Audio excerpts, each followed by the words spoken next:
All right, for those of you that weren't here last night, and I'm so glad to see so many of you here and some young people here. I like this. I'm going to tell you a little bit about my story. I'm going to shorten it up. Last night it only took 78 minutes. That was the first half. I'm going to shorten it up to about 15 minutes. But I want you to picture in your mind a young boy who had a father like this one. One of those men is my father. It's the only picture I have of him. He was a man's man. He took that 80-pound chainsaw and by himself in 16 hours cut everything you see. 47 cords of wood. Now if I ask the students in the class today that go to school how much is a cord or how big is a cord, I wonder how many of them could really tell me. Huh? A cord of wood is 4 feet wide, 4 feet high, and 8 feet long, and he did 47 of them by himself in 16 hours. That was Dad.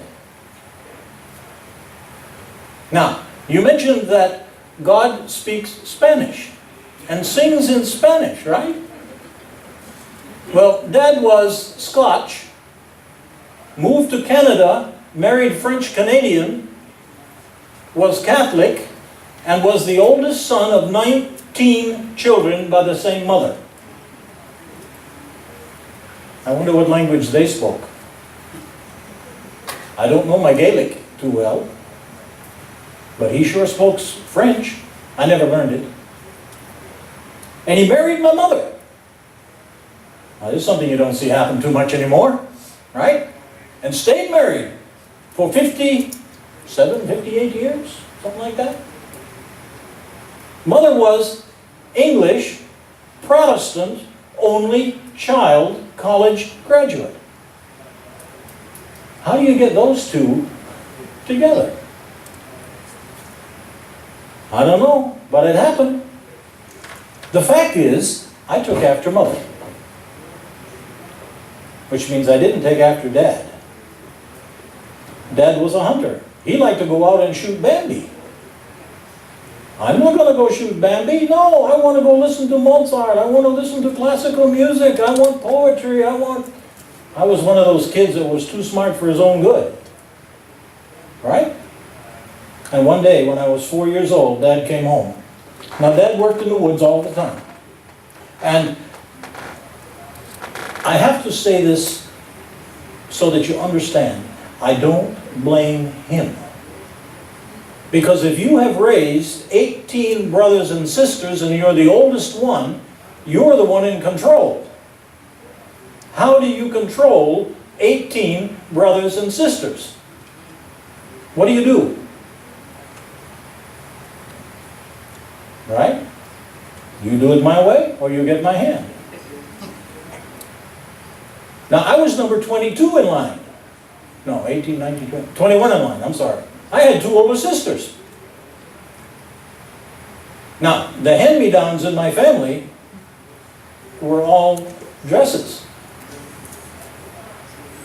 I was musical.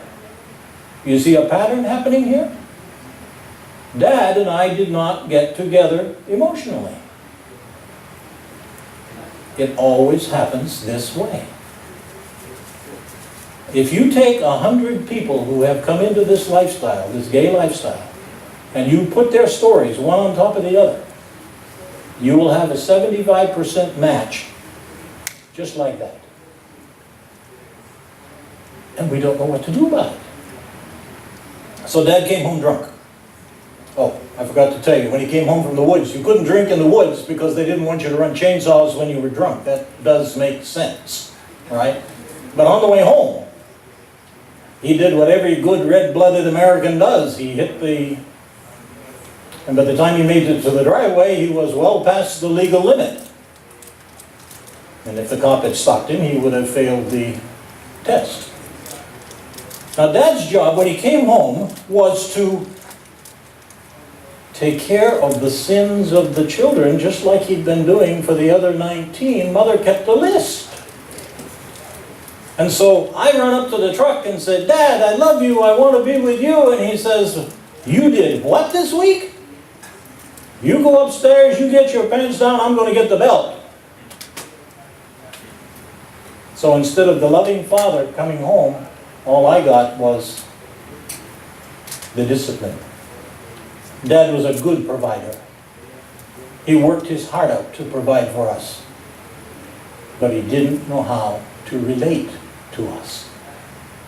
So he was there, but he wasn't there. Only this time, he was 5 cans into a 6-pack. And I remember these words, I'm going to take care of this little problem forever. And he picked up an axe handle. For those of you that don't know what it is, the youngsters, it's like a baseball bat, only stronger. What was Dad going to do? I didn't wait around to find out. I took off like a shot. I'm 4 years old, going on 5. And I crawl under the set of steps in the front of the house. And I curl up in a little ball, and I'm shaking, and I'm trembling, and I'm saying, Dad, what did I do to deserve? I know I pulled her hair, but that's not usually. And I remember hearing the axe handle break on the steps over my head. I can hear it today. Childhood trauma stays with you your entire life. Now, he and I worked this out later. He didn't remember it. I brought my son to him. They grew up. He treated my son like gold. But he didn't know how to relate to me. Then I came out from under the steps. Dad had gone away. About a half hour went by. I finally came out. Next door neighbor comes over and says, I saw what happened. Now, I don't know what's like this in Florida, but up in the backwoods of New England, if you mess with another man's family when he's disciplining the children, you're out of line, right? If Dad wants to hit, Dad hits. But the man came over and said, the next time your father comes home like that, I want you to come to my house because you're going to be safe. 2 weeks later, Dad came home. Right on schedule. I didn't even think twice about it. I ran over to the next door's house. I knocked on the door. He said, come on in, I've been waiting for you. And he promptly raped me. Molested me. And said, if you tell what I did to you to anybody, I'm going to kill your mother. Now who am I going to talk to? I can't talk to Mom. I can't talk to Dad. He already proved what he'd do.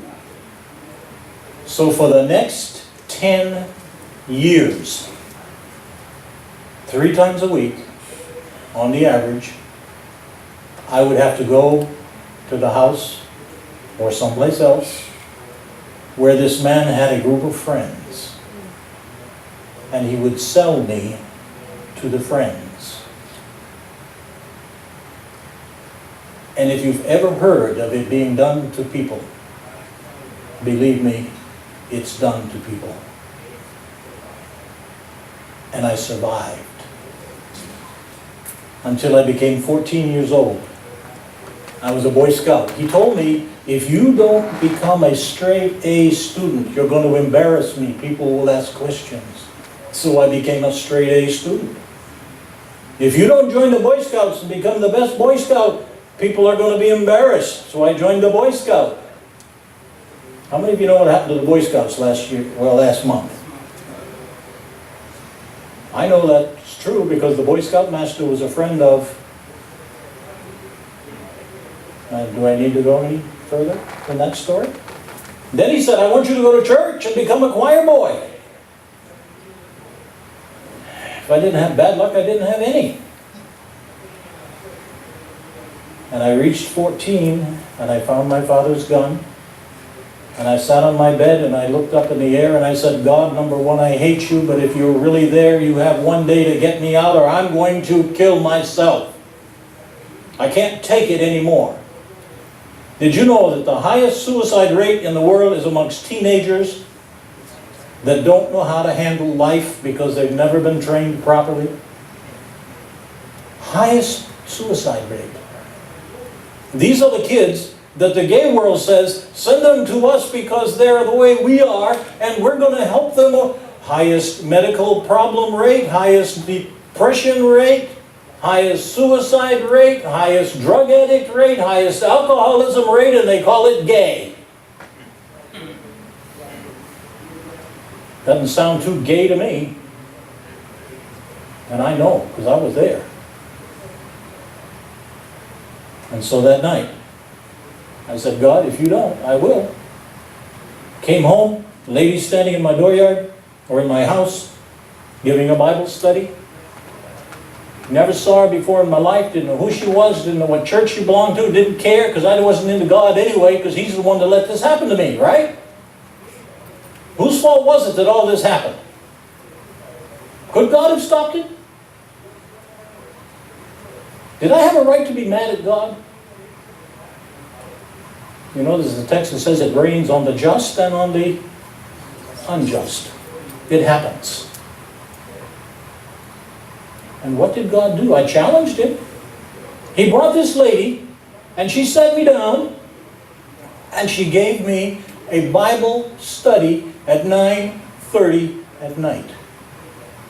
And she taught me something I will never, ever forget. Okay, I'm going to move into the presentation here a little bit, and we'll get to it. How shall a young man cleanse his ways? By doing what? What do you want to do? How do you become okay? What do you do?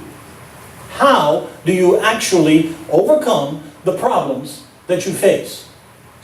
I am addicted to, let's see, if you're 14 to 18, girls is a good addiction, right? Oh, he likes that. Okay, that's good. You learn. Don't move your eyes when I'm talking, because I'll pick on you. Right? Drinking. How do you quit drinking? Smoking. Addictions of all kinds. How do you actually physically overcome them? Why, you come here to my good friend Dr. Armando, and you say, Armando, help me. What are you going to do? And the first thing Dr. Armando says is, let's pray about it. Right? Does that work? How many years was I in that hell? Oh, it works. But you got to know how to do it. And then you go to another one, and you go back here to this fine pastor back here, and he'll say, have faith. Right? Have faith. What's it mean to have faith? Faith is the substance of things hoped for, the evidence of things not seen. Right? We memorize the verses. Do we know what they mean? When is the last time you heard a sermon preached from the pulpit that the little guy in the red shirt could understand? When there were adults in the audience. We talk a language, and we speak in tongues. Did you know that? I speak Baptiste. I speak Pentecostalese. Actually, I'm a Seventh-day Pentecostal Methodist with a Muslim twist. Because 3 weeks ago, picture this in your mind, this old pastor doctor stood up in front of a Muslim mosque teaching sex education to the teenagers at the invitation of the imam, because he doesn't know how to handle the questions that we're dealing with. Is God big or what? Can He do miracles? How many would ever think that was even possible? Go to YouTube, it's on there. It's called Pastor at the Mosque. You'll see me standing there with this little thing on my head that looks like a... But you know what? They ate it up. They cook it. They bought it. And they said it works. And I preached it from the Quran. Because they don't believe in the other book. How do you talk to kids? You talk in a language the kid understands. How do you talk to a Muslim? You talk in a language that, right? How do you talk to a Pentecostal if you're a Baptist? You don't, because they don't believe the same thing you do. Right? When is the last time you heard a sermon where a 10 or 12-year-old kid actually could sit in the audience and understand what was said to the point where he went out and it became part of him and he did it and it's successful and he says, wow, God did a miracle in me. Wouldn't that be wonderful? A very famous preacher I know once said, if you preach a sermon older than the youngest person in your audience, you're talking over everybody's head. You got to get it down on the right level, or you can't hear it. And I had this thing about God that was a real problem. And I couldn't understand it, and I didn't know what to do. So here's the next time. It says, with my whole heart have I sought thee. Right?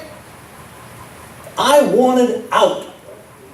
I wanted out so bad that I found a .45 automatic, and I knew how to load it, and I did, and I put it right here. And then I chickened out. That time.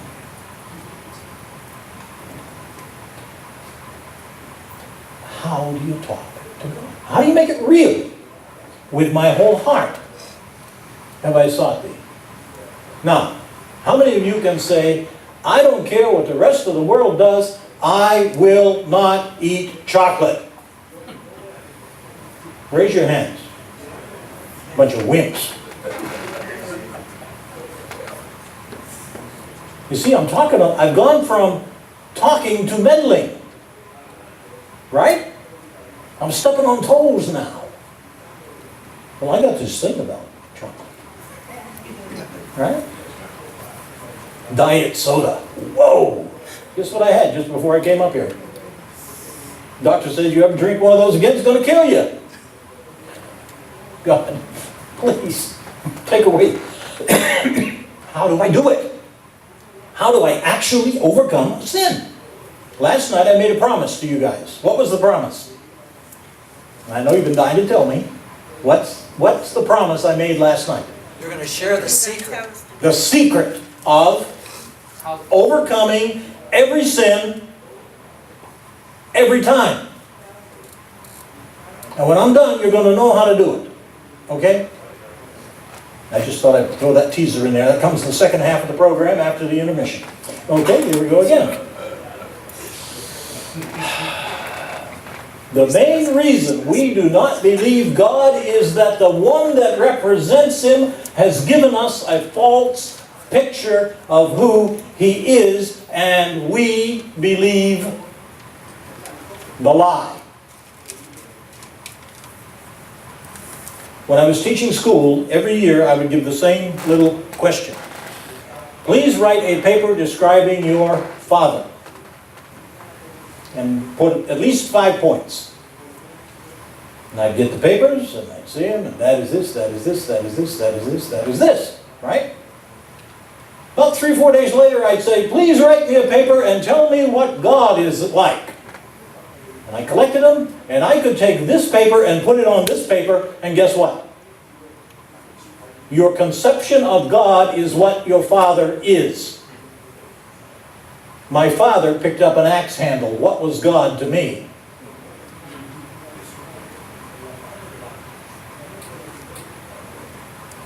My father was a little bit, not much. He didn't even remember what happened when I talked to him about it. He had blacked out. Didn't even remember. God just doesn't remember us. You know, God isn't there anymore for us, right? Why, God is that one that lays down all these rules and then comes along and punishes us if we break them, right? Thou shalt not commit. Do you think those rules are there for a reason? What's the reason that God made the rules?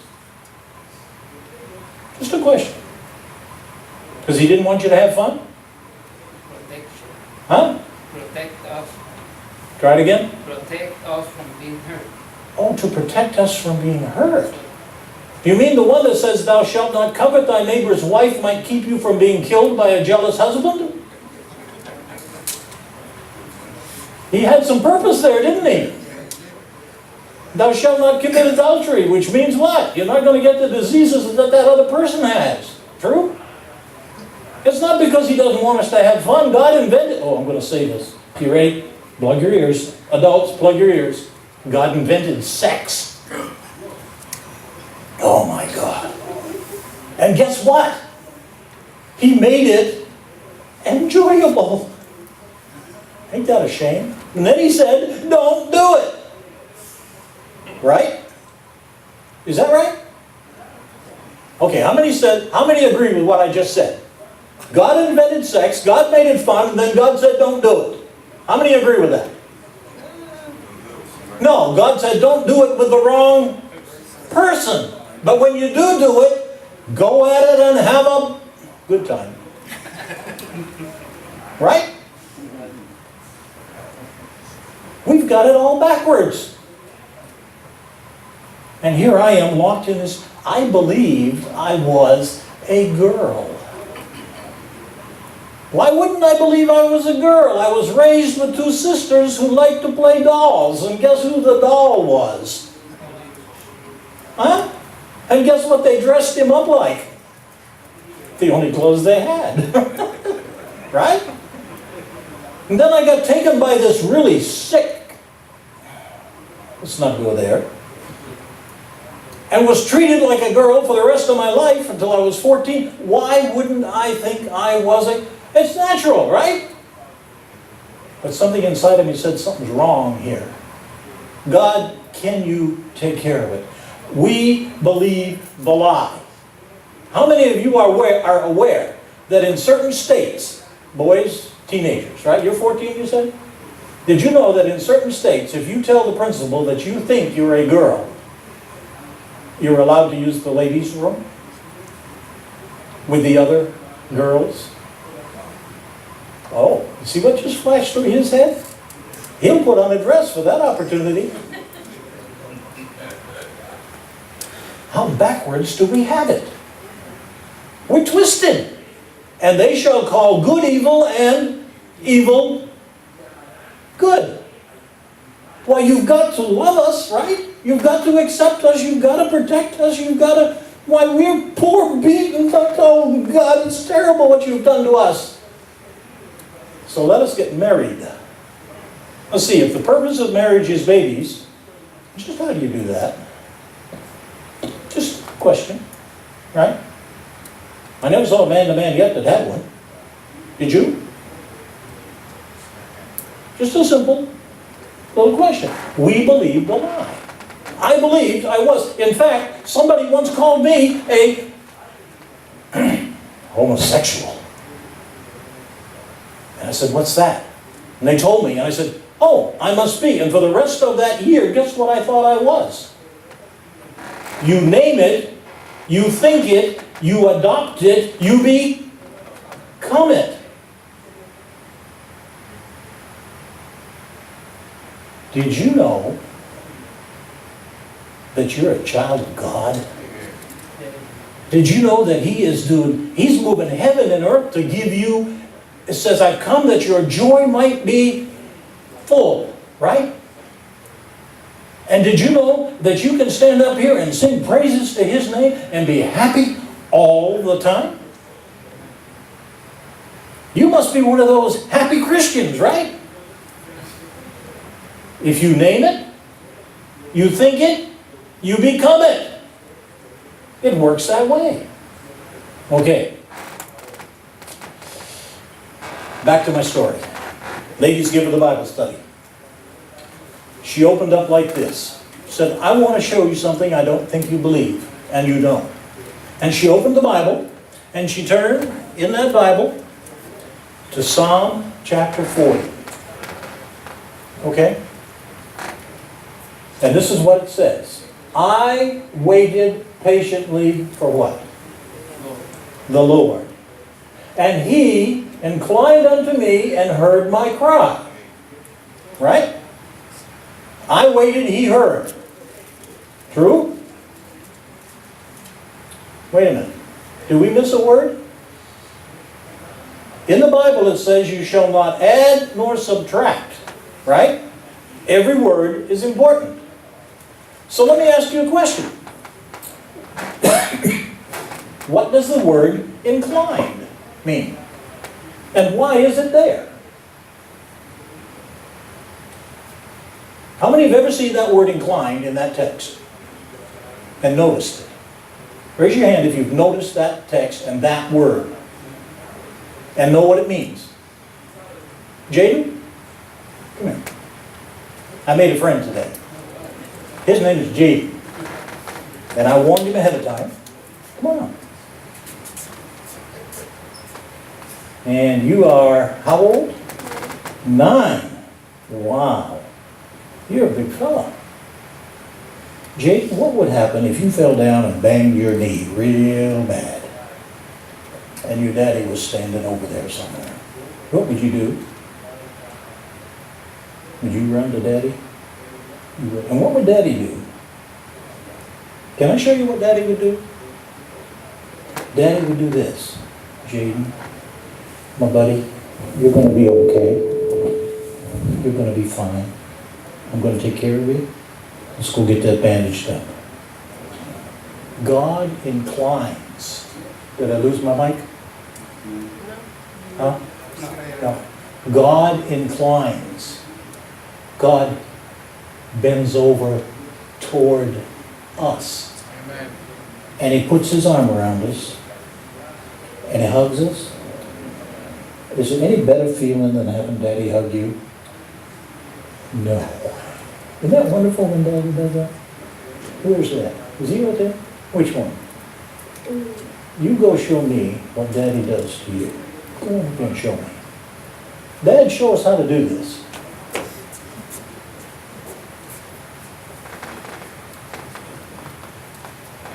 Hey, there we go. See? And he even gets a back rub too, and he gets another one, and a squeeze.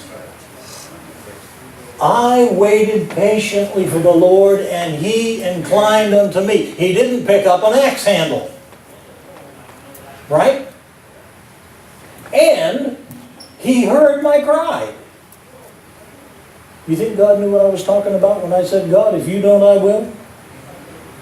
And He brought me up out of a horrible pit. Is there any pit more? Have you ever heard anybody's story that was as sick as the one I told you a little while ago? In this country? And He picked me up out of that. But you know, when He picked me up, He pulled me out of the miry clay.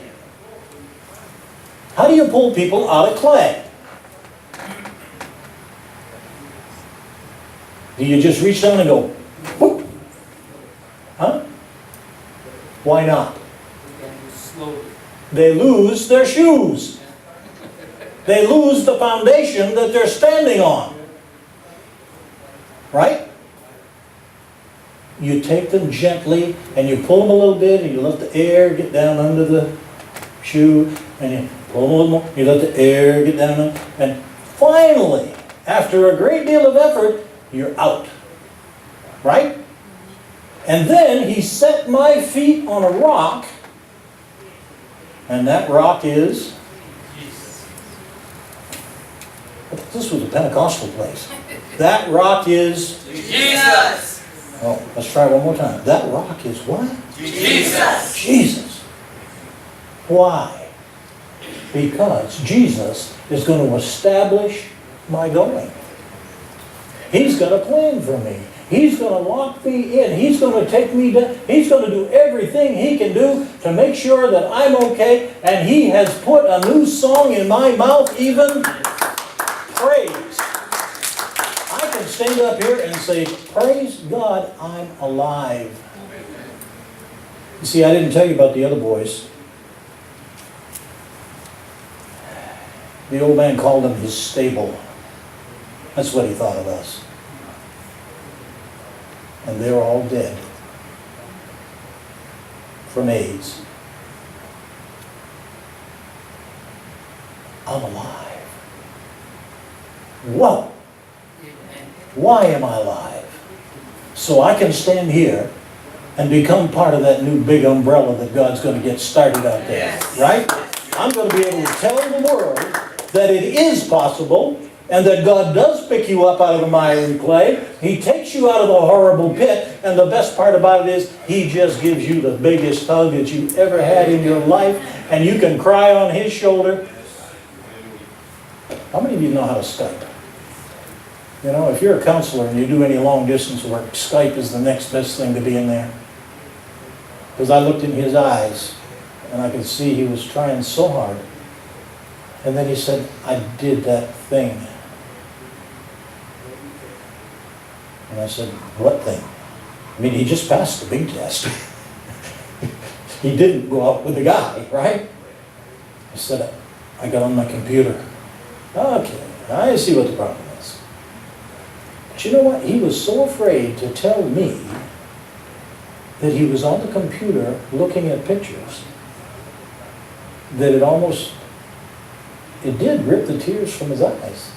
And I said, listen, I don't care what you've done. It's not that bad. And I love you. You're one of my grandchildren. See, I'm pushing 70. I got a lot of grandchildren all over the world. And they call me up and they can tell me anything. It's just like you boys and you girls can go to your dads and moms and you can tell them anything. And if they're the moms and dads that I see in this room, they're not going to say one thing. They said, give me a hug. Right? And I'm going to love you. He was so embarrassed about talking to me. But then he got this big sigh of relief on this because he knew I wasn't going to turn him down. God never turns down somebody that cries to Him. Right? He answers that cry. He touches those people. He brings them up out of the pit. And He puts a new song in their heart.